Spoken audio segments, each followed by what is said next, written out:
tuberculosis.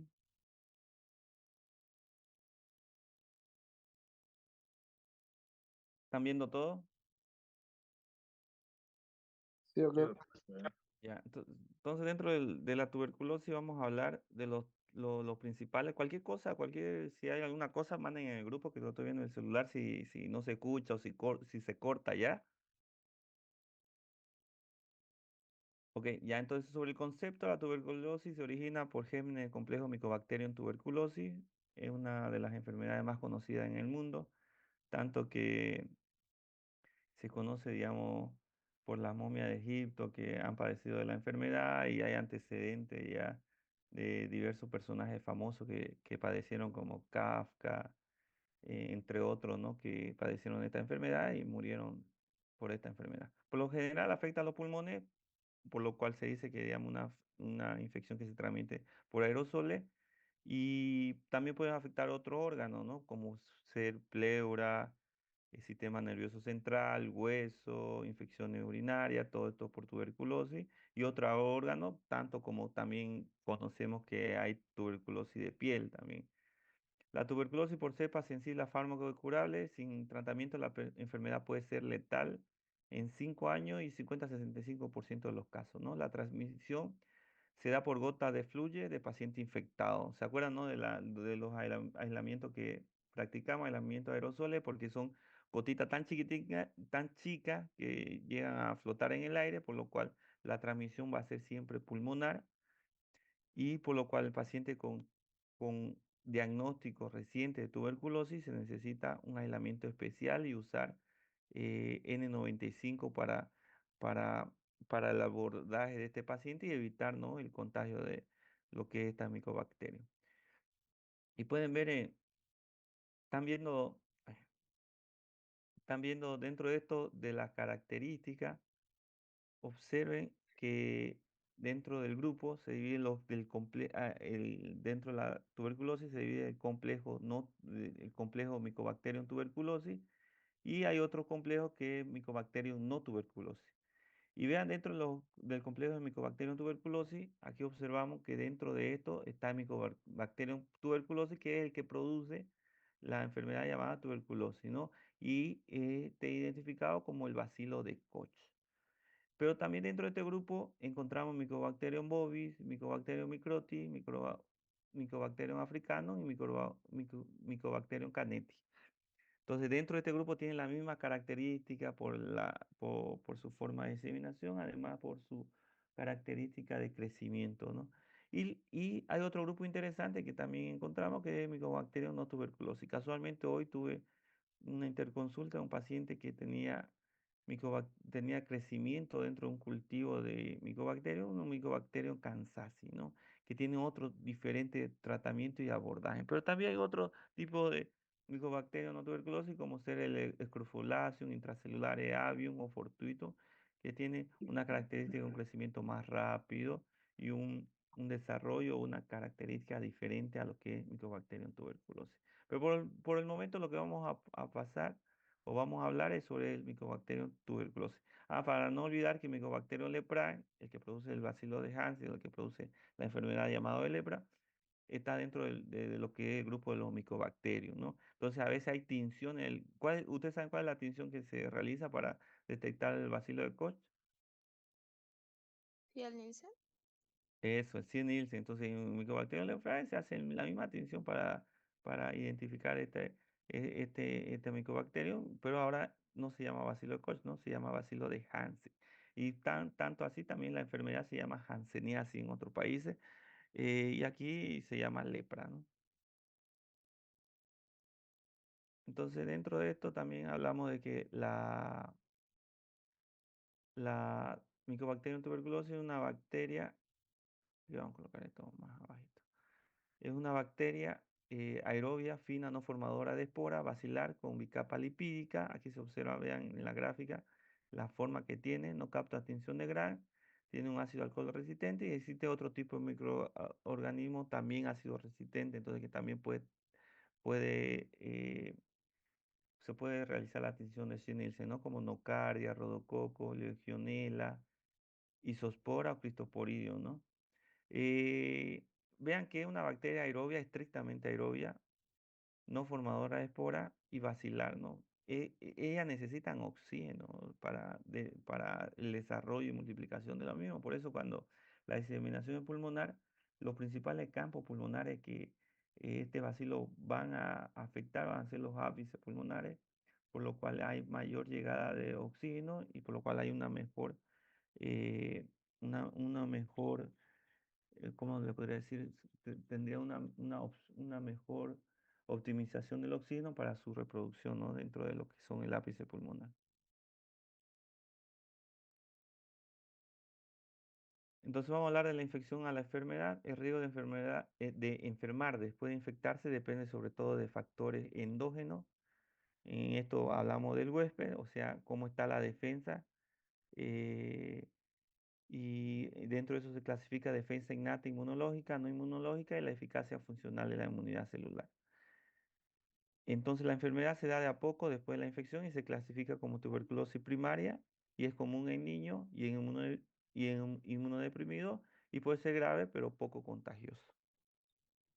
Cuando la infección se adquiere en etapa avanzada de la vida es mayor la probabilidad de un sistema inmune contenga la infección temporalmente, por lo cual el bacilo permanece inactivo durante meses o años hasta reactivarse y produce una tuberculosis secundaria.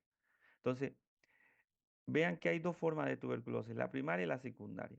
La primaria es cuando el organismo no tiene una característica importante para contener a la infección, por lo cual se vuelve se va en una tuberculosis primaria, generalmente son formas graves de diseminación, porque el organismo no llega a contener a esta bacteria, ¿no?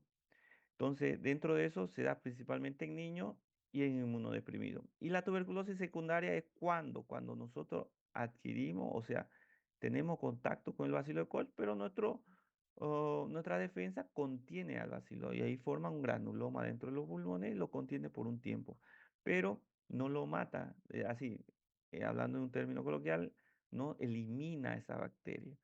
Por lo cual en un periodo de inmunosupresión más adelante en nuestra vida, cuando usemos corticoides, tengamos alguna enfermedad inmunosuprimida, probablemente esa bacteria va a reactivar, ahí se llama tuberculosis secundaria, y que generalmente va a producir cavitaciones y son más contagiosas que que la primaria, ¿no? Dentro de una de las características importantes de la primaria, no se olviden de la vacuna, ¿no? De la vacuna BCG cuando se administra vacuna BCG, que todos hemos recibido en nuestra infancia, que es la primera vacuna que recibimos, es para evitar la infección primaria y formas graves de la tuberculosis. ¿Cuáles serían las formas graves de la tuberculosis cuando recién nacemos, ¿no? Eh, serían la neurotuberculosis y la tuberculosis miliar, ¿no? Ahí se va a acabar el tiempo, ¿no? Un favor, ¿alguien puede crear otro Zoom para poder disertar? Porque creo que dejan solo 40 minutos mientras estoy disertando, por favor.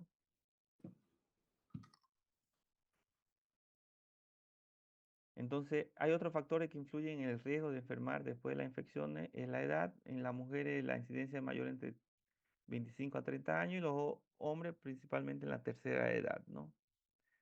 Hay enfermedades concomitantes que favorecen el desarrollo de la tuberculosis, o sea, estado de inmunosupresión, como infección por VIH, o lesiones a nivel estructural, como ser lesiones fibróticas o neumopatías estructurales, como EPOC, silicosis, insuficiencia renal crónica, o enfermedades inmunosupresivas como diabetes, usuario de drogas, tratamiento de inmunosupresor y alcoholismo, ¿no?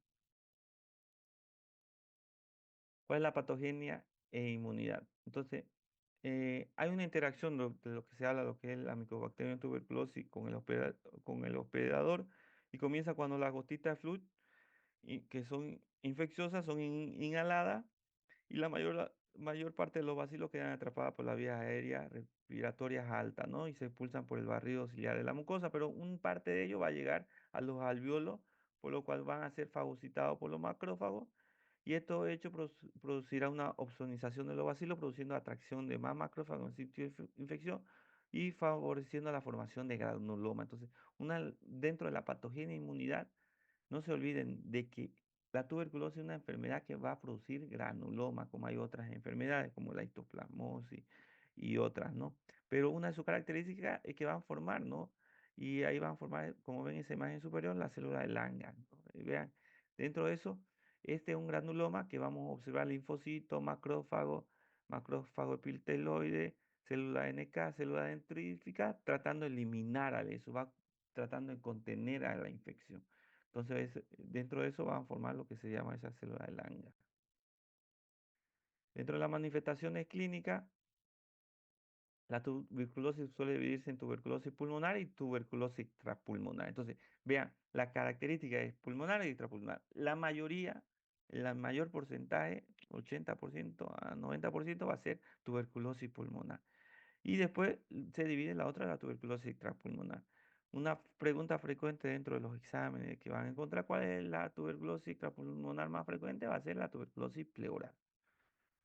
Pero también hay otro tipo de diseminación, como ser una tuberculosis miliar, que ya se habla como una diseminación hematogénica, y también tuberculosis del sistema nervioso central, hay tuberculosis en hueso, hay tuberculosis en piel, hasta tuberculosis en ojos, ¿no? Que llegan a afectar al globo ocular, ¿no? La tuberculosis pulmonar se clasifica en primaria y secundaria. Primaria, cuando se presenta poco después de la infección, es inicial por bacilo de tuberculosis, puede ser asintomático y puede tener inicio de fiebre y dolor pleurítico, ¿no? Es común en niños y inmunodeprimidos.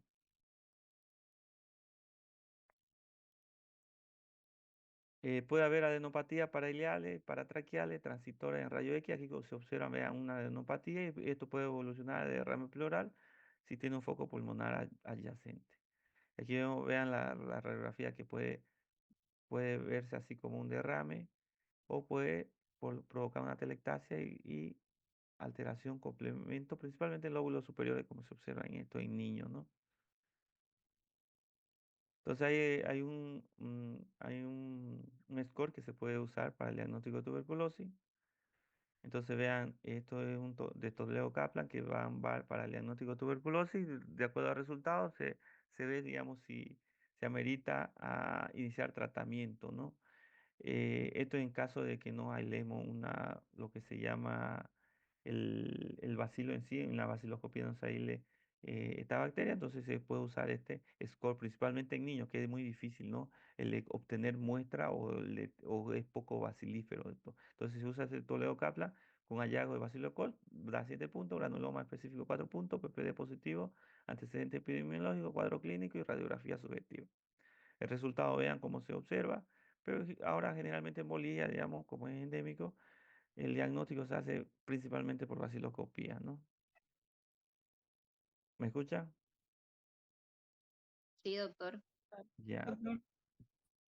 Entonces, dentro de la enfermedad secundaria, también conocida como tuberculosis secundaria o reactivación, esta es cuando, mediante lo que se explicó, ¿no? Se contiene a la bacteria en forma de un granuloma y queda ahí latente, ¿no? Hasta que llegue un periodo de inmunosupresión o un periodo de estrés en el cual se reactiva la bacteria y llega a formar la enfermedad. ¿Y cuál es su característica? Primero que tiene una tendencia a ser localizada principalmente a nivel del ápice, con predilección en pulmón derecho, y la afectación pulmonar varía desde pequeño infiltrado hasta grandes procesos cavitarios. Y puede también manifestarse con lesión fibrótica o lesiones en pulmones, como se ve en la radiografía. Vean, a nivel del ápice del campo pulmonar derecho se observa ya una cavitación grande de un paciente con tuberculosis. En inicio de la enfermedad, los síntomas siempre van a ser inespecíficos, es decir, fiebre, diaforesis, pérdida de peso, anorexia, malestar en general, astenia, dinamia, tos no productiva, hemoptisis, Ujú. disnea o falta de aire, ¿no? Entonces, la hemoptisis se vive por una aneurisma de Rasmussen, pero vean, ¿cuál es la característica? Primero, que dentro de los países en desarrollo, principalmente en Latinoamérica, tenemos un criterio de sintomático respiratorio. Si un paciente está por 2 o 3 semanas con tos y expectoración, tenemos que sospechar en tuberculosis para hacer rápido un diagnóstico precoz, inicio rápido y evitar diseminación de este bacilo Koch para la población en general. Entonces, dentro de eso, no se olviden, sintomático respiratorio es una terminología o podría decirse como que un concepto que debe estar en nuestra mente en todo paciente que tiene tos y expectoración por más de 2 semanas.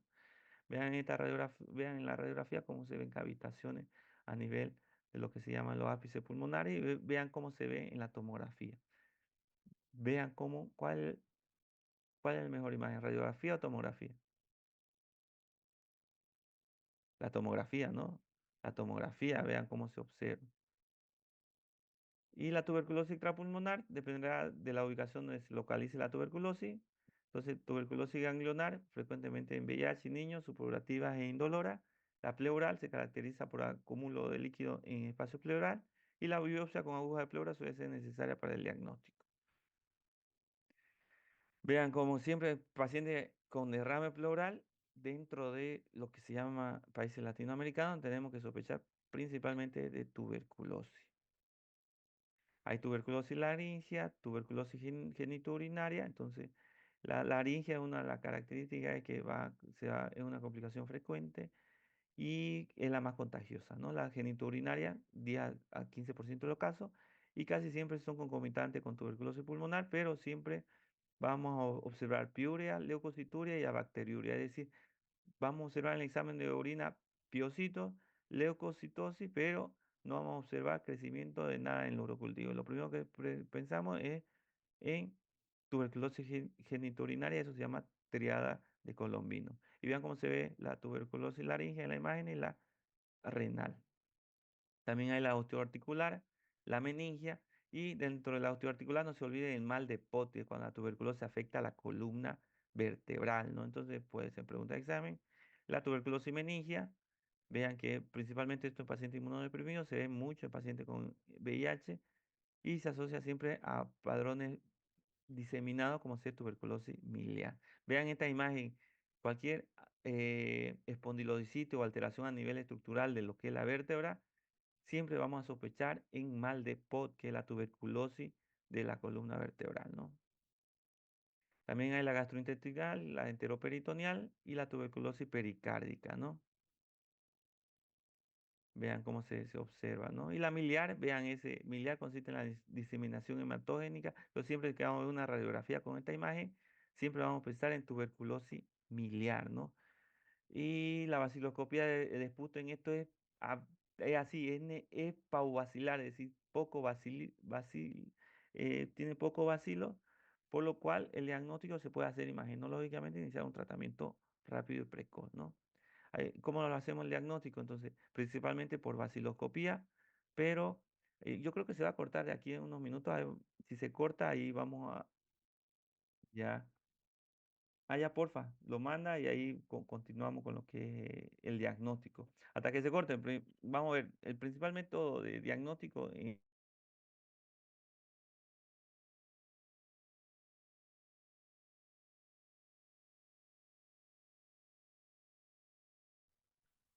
Ta, ta, ta, ta, ta, ta, ta, ta. Ya. ¿Cuánto hay en la sala? ¿Ya hay varios? Ya. Entonces vamos a continuar con el diagnóstico. Entonces, dentro del diagnóstico, vean, conocen el método GeneXpert, que es un método molecular in-house, digamos que es rápido, se puede realizar en cualquier centro de salud de primer nivel y es una técnica que permite detectar la presencia de bacilo de la tuberculosis, Mycobacterium tuberculosis en específico, y a la vez permite la resistencia a rifampicina, es decir, si ese micobacterio tiene resistencia a la rifampicina, y entonces por lo cual vamos a detectar un bacilo que tenga resistencia al tratamiento específico, ¿no? Se da el tratamiento, así, el diagnóstico es rápido en 2 horas y en caso de en paciente con tuberculosis bacteriológicamente confirmado, con baciloscopía, entonces tiene una gran aceptabilidad. Entonces es un método diagnóstico que se usa en otros países.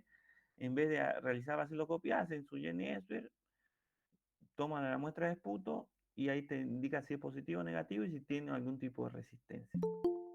Eh, Se da principalmente en casos de tuberculosis que, o sea, no observé la vaciloscopía sea negativa, pero y tienen síntomas sugestivos de tuberculosis, pero en la vaciloscopía salga negativa. Tenemos, principalmente se realiza en tuberculosis presuntiva en pacientes privados de libertad, personas con VIH, con SIDA, que son poco bacilíferos. Y también se puede realizar en tratamiento en pacientes con recaída, fracaso, pérdida de seguimiento para detectar si tienen un tipo de resistencia, ¿no? Eh,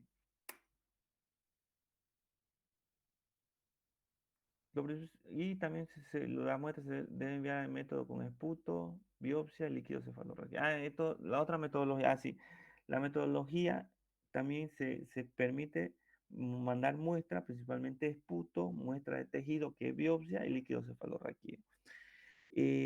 Dentro de la metodología, para hacer diagnóstico, entonces primero es la clínica, no se olvide. Sintomático respiratorio, tiene tos, expectoración, fiebre, diaforesis por más de 2 semanas, es un sintomático respiratorio. Lo primero que le vamos a pedir es una vaciloscopía. Asociado a la vaciloscopía, vamos a solicitar un Ginexpert y un cultivo. Si la vaciloscopía sale positiva, rápidamente hacemos el diagnóstico e iniciamos tratamiento. Pero conjunto con eso se debería pedir un cultivo porque nos va a dar pauta para el seguimiento si hay un tipo de resistencia. Y si tuviésemos el acceso a GeneXpert, se manda también una muestra para determinar en 2 horas, o sea, en pocas horas, si tuviese un tipo de resistencia a la rifampicina. Hay los GeneXpert de nueva generación que determina hasta 2 tipos de resistencia, tanto isoniazida como rifampicina. ¿Y qué hacemos en los cultivos? El problema del cultivo es que vean que el bacilo tarda entre 4 a 8 semanas en desarrollarse. Y los medios de cultivo más importantes, el Lowente Jensen y el Middlebrook, ¿no? Es de difícil eh, crecimiento, por lo cual el diagnóstico es más tardío. Entonces, sí o sí de rutina se debe pedir cultivo para determinar si hay un tipo de resistencia en ese paciente que tenga ese bacilo, ¿no? Entonces, sí se debe enviar, pero para el inicio rápido de tratamiento, el diagnóstico rápido de tratamiento, se debería solicitar siempre vaciloscopía y una prueba molecular rápida que sería el GeneXpert. Y no se olviden, siempre en la rutina para el diagnóstico se pide una vaciloscopía seriada, o sea, 3 muestras de esputo para descartar o hacer el diagnóstico de tuberculosis. Y también existe otra prueba de diagnóstico que es la prueba cutánea de la tuberculina, que es el PPD, que tiene una sensibilidad y especificidad relativamente baja, pero puede dar varios falsos positivos ante las infecciones por micobacteria no tuberculosa o vacunaciones previas con vacuna de BCG. Y también puede haber falsos negativos con pacientes inmunodeprimidos. El PPD se usa más que todo para evaluar. Le doy un ejemplo. Hoy tengo un paciente en seguimiento en hospital que tiene una fiebre de origen desconocido, tiene una imagen típica en pulmón de algunos nódulos, 3 nódulos en campo pulmonar derecho y está haciendo fiebre la paciente. Entonces, no es sintomático respiratorio, pero sospecho de tuberculosis. Entonces, en esos tipos de pacientes que le pido un PPD. En el PPD, si sale negativo, significa probablemente que no sea tuberculosis. Eso me da la pauta de descartarlo. Pero si sale positivo, no significa que tenga tuberculosis. El concepto es que estuvo expuesta. Por eso el PPD no es tan importante para el diagnóstico, pero sí para el seguimiento y para ciertas poblaciones especiales que deberíamos sospechar de infección latente por tuberculosis, principalmente paciente inmunodeprimido que esté en uso de inmunosupresores o paciente VIH. En ese paciente sí o sí le pedimos un PPD anual para evaluar si tuvieron exposición a la tuberculosis. Entonces la rutina es PPD en paciente VIH, se pide anual, si da positivo ese PPD, o sea mayor de 5 milímetros, yo inicio tratamiento para una infección latente de tuberculosis. Claro que primeramente debe tener una radiografía limpia y sin síntomas respiratorios, ¿no? Entonces ahí hago el diagnóstico de una infección latente por tuberculosis y iniciamos tratamiento con, con isoniazida por 270 dosis o 6 a 9 meses para prevenir que esa infección se reactive o se generalice con una tuberculosis pulmonar o diseminada. También el cuantiferón TB, que es muy común, van a escuchar ustedes cuando estén dentro de lo que es el internado o en su residencia, que es un análisis de inmunotransferencia enzimática en sangre. Es el mismo concepto del PPD, pero en sangre. Como es la respuesta del linfocito hacia un antígeno y el cual te va a dar un resultado. Es el mismo concepto de PPD, pero se hace en sangre y se usa mucho también en pacientes con sospecha de tuberculosis o para descartarlo. La vaciloscopía sería el gol estándar, el que se usa generalmente en Bolivia. Es un examen microscópico directo que puede ser principalmente expectoración o PU, y se usa la técnica Shen-Nielsen en la que se observan los bacilos alcohol ácido resistentes como se ve en la imagen inferior. La vaciloscopía sería la que siempre van a pedir de rutina. Pacientes sintomáticos respiratorios, toda expectoración, vaciloscopía sería. Y si hay la opción de hacer un GeneXpert, mucho mejor, ¿no? Además, GeneXpert, hay pruebas moleculares como el PCR en tejido, en líquido, que también tiene una mayor sensibilidad y especificidad, tanto como el GeneXpert, ¿no? Y esto es importante, vean, puede ser pregunta de examen, ¿cómo son las escalas internacionales para el resultado de vaciloscopía? Vean, dentro del resultado de vaciloscopía negativa es cuando no se observa nada. Eh, Vean, cuando hay un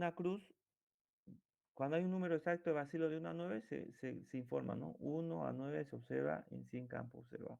Pero cuando hay una cruz, se observa 100 a 90 bacilos alcohol ácido resistentes en 100 campos microscópicos observados. Cuando hay dos cruces, es cuando hay 1 a 10 bacilos alcohol ácido resistentes por 50 campos microscópicos observados. Y cuando es tres cruces, cuando tenemos 10 bacilos alcohol ácido resistentes por campo en 20 campos microscópicos observados.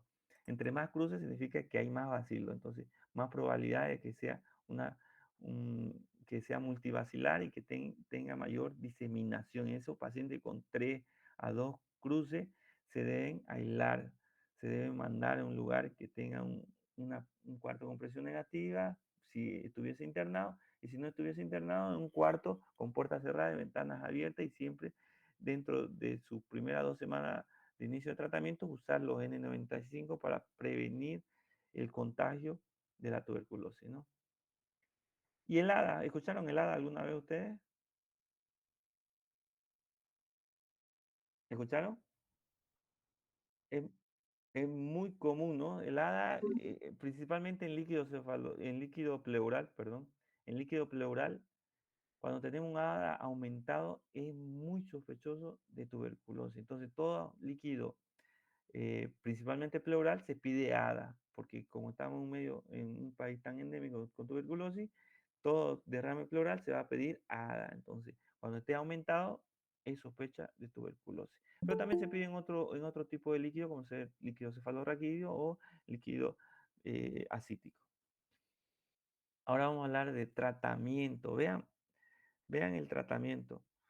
Eh, Es muy importante porque tenemos una fase intensiva y una fase de continuación. En la fase intensiva hablamos de 4 tipos de antituberculos, de 4 tipos de antimicrobianos, como es la rifampicina, isoniazida, piracinamida y etambutol. Eso se da por 2 meses, o sea, 52 dosis, y luego de eso pasamos a la fase de continuación, por lo cual son 4 meses completando los 6 meses de tratamiento, y la cual de esas 4 meses va a recibir rifampicina y isoniazida en 104 dosis. Entonces, en un caso de tuberculosis pulmonar, el tiempo de tratamiento para el mismo va a ser de 6 meses. 2 meses con una fase intensiva con 4 tipos de drogas, como ser la rifampicina, isoniazida, piracinamida y etambutol, y los otros 4 meses restantes va a ser rifampicina y isoniazida. Tengan muy en cuenta eso, porque eso puede ser pregunta de examen. Y las indicaciones siempre van a ser en tuberculosis pulmonar y extrapulmonar, esto en niños y adultos, y, y se observan también la administración que sea diaria de una sola toma, y siempre un paciente va a tener un tratamiento directamente observado para evitar el abandono.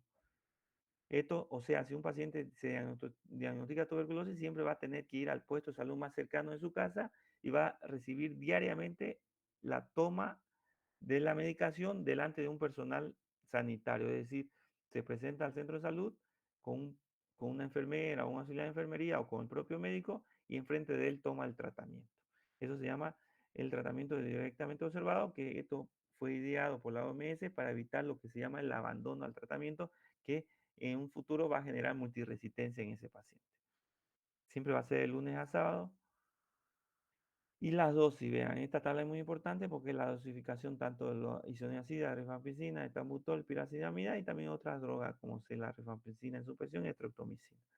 Esto lo pueden ver de acuerdo a la dosis diaria, es muy importante, principalmente el esquema básico que dice isoniazida 5 miligramos kilogramo peso, rifampicina que es 10 miligramos kilogramo peso, etambutol 15 y piracidamida 25, ¿no?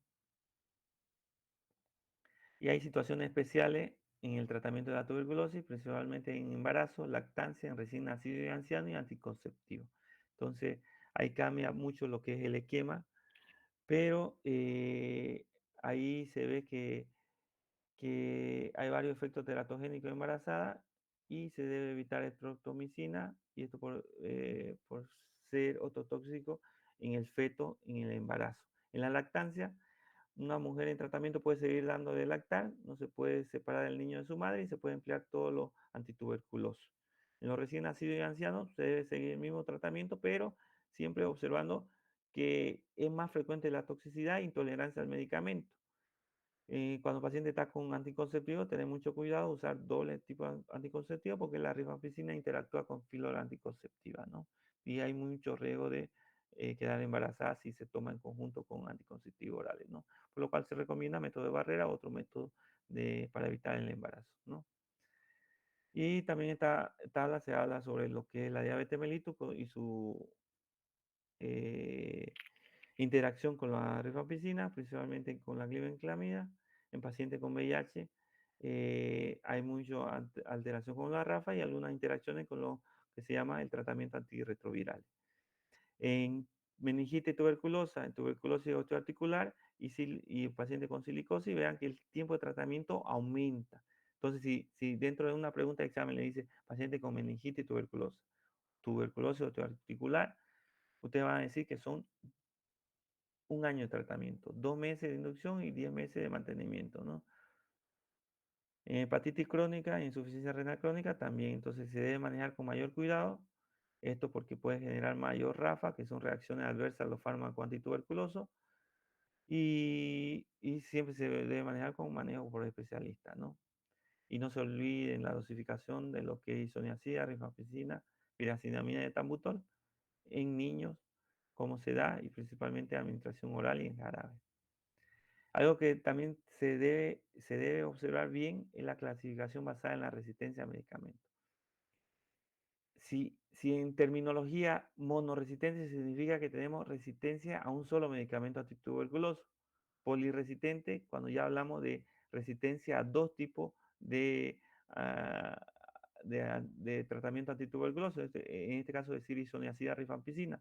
Multidrogo resistente cuando tenemos resistencia conjunta, isoniazida y rifampicina. Extensamente resistente cuando presentamos resistencia a una fluoroquinolona y otros 3 medicamentos aparte de lo que son isoniazida y rifampicina, como ser kanamicina, micacina, capromicina.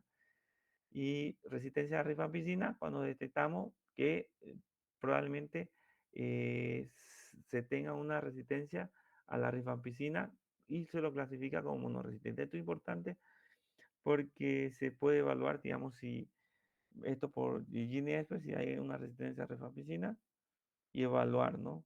Y se extendería el tiempo de tratamiento para la tuberculosis si tuviese un tipo de resistencia, principalmente a rifampicina y soniazida. Este cuadrito pueden eh, explicar muy, muy bien, ¿no?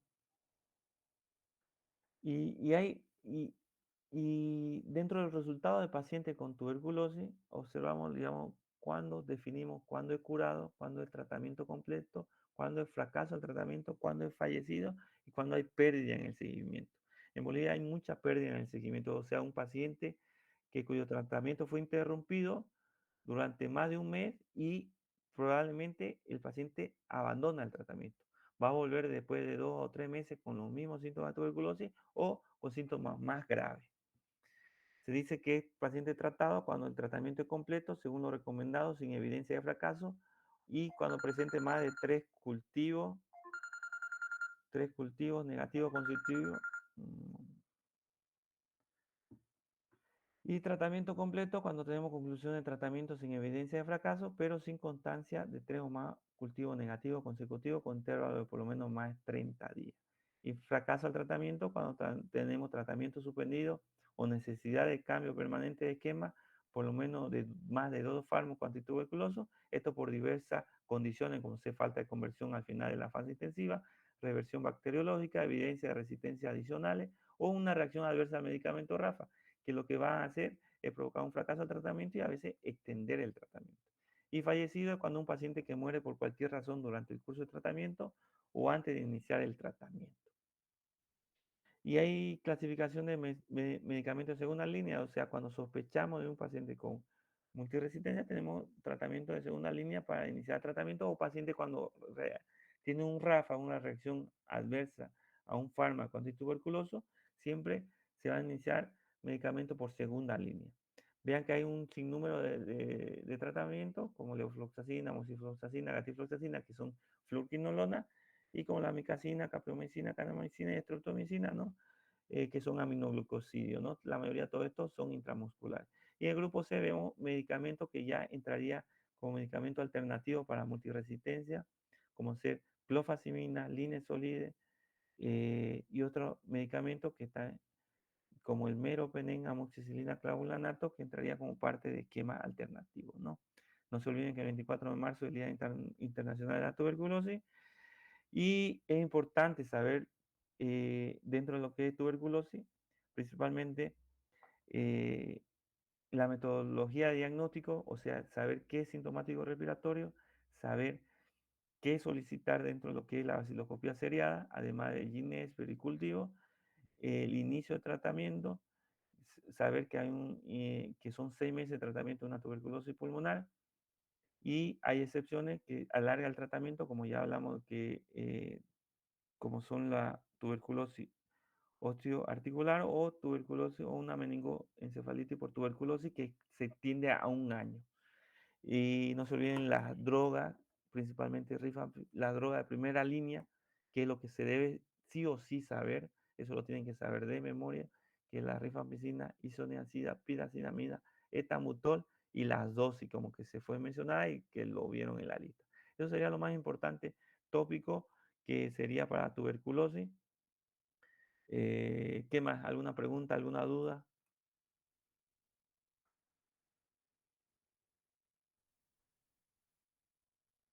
Hola, Buenas noches, doctor. sí. Le comento que yo entré un poquito tarde a la reunión. Quería consultarle si el examen va a ser este viernes. Sí, sí, el viernes va a ser. ¿En qué horario, por favor? 1 de la tarde. Ok, doctor, gracias. Ya. ¿Alguna pregunta? Doctor, disculpe una pregunta. ¿Qué prueba de laboratorio para TB latente se usa en personal médico y de enfermería? Ah, buenísimo. Es una buena pregunta que es el PPD. Generalmente, así en otros países, todo estudiante de primer año que entra a la facultad se realiza un PPD. La mayoría deberían tener un PPD cero, por lo cual en su práctica de medicina diaria, que va a aumentar dentro del segundo, tercer, cuarto, quinto año, se debería hacer un PPD anual para ver si hay una conversión del PPD. Es decir, cuando usted esté en cuarto, quinto año o en el internado, se hace el PPD anual, y si se convierte, es decir, un PPD cero a un PPD mayor de 10 milímetros, se identifica que probablemente tenga una asociación de una infección latente por tuberculosis. En ese caso, el flujo sería solicitar una radiografía de tórax, hacer un pequeño examen físico de anamnesis. Si se descarta que sea sintomático respiratorio y una radiografía de tórax normal, en ese paciente con conversión del PPD, se debería realizar un tratamiento para la infección latente con tuberculosis con isoniazida. Eso en 270 dosis que se puede ser repartido entre 6 a 9 meses. Eso para el personal de salud. Para poblaciones especiales, como ser paciente con VIH o inmunosuprimido, también se hace el mismo flujo que solicitar PPD anual. Y si hay una conversión del PPD, o sea, de que el paciente era negativo, negativo, negativo y el siguiente año sale positivo, se debería descartar una tuberculosis activa. Al descartarlo, iniciar un tratamiento para infección latente por tuberculosis. Gracias. Perfecto. ¿Alguna otra pregunta?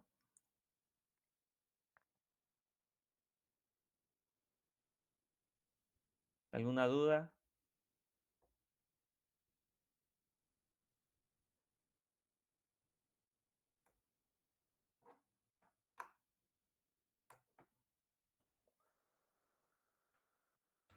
Doctor, una pregunta. ¿En qué enfermedades dijo que se larga el tratamiento de tuberculosis?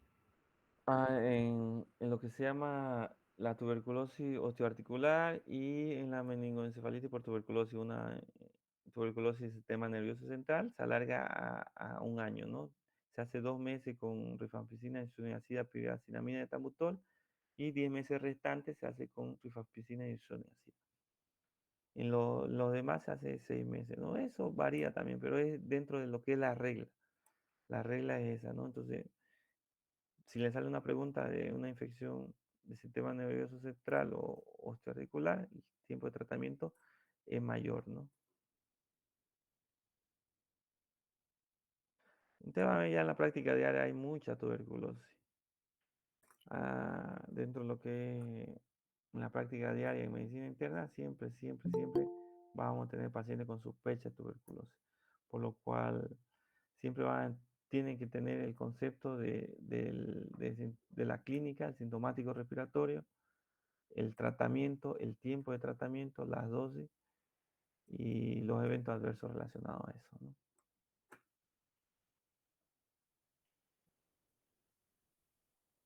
¿Qué más?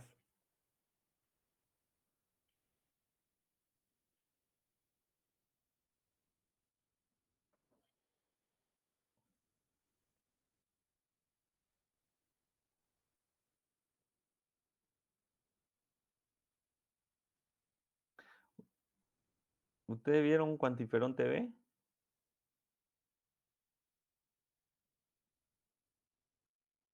¿O escucharon alguna vez?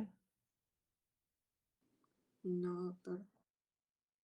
El mismo concepto del PPD, pero en sangre, en la que se observa cómo es la respuesta de nuestra célula de defensa a un antígeno. Entonces, lo que vamos a exponer a nosotros es el antígeno de la tuberculosis y vemos cómo responde nuestro cuerpo, ¿no?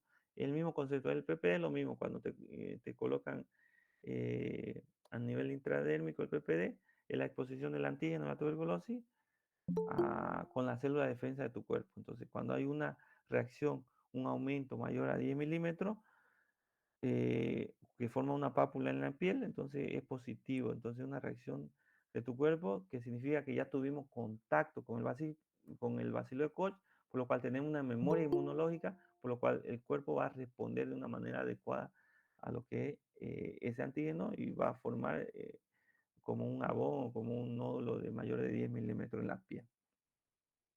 Bueno, entonces, pucha, ya son 9:30, ¿no? Entonces, mañana se animan para hablar de sepsis, después de sepsis hablemos de algunos tópicos para el examen.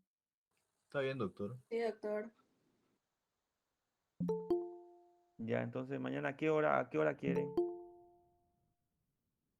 A las 8 también. Ya, 8 de la noche. Por el mes alguien lo puede crear la próxima reunión de mañana, así ya más directo, porque el Zoom corta, cada 40 minutos se corta, creo, ¿no?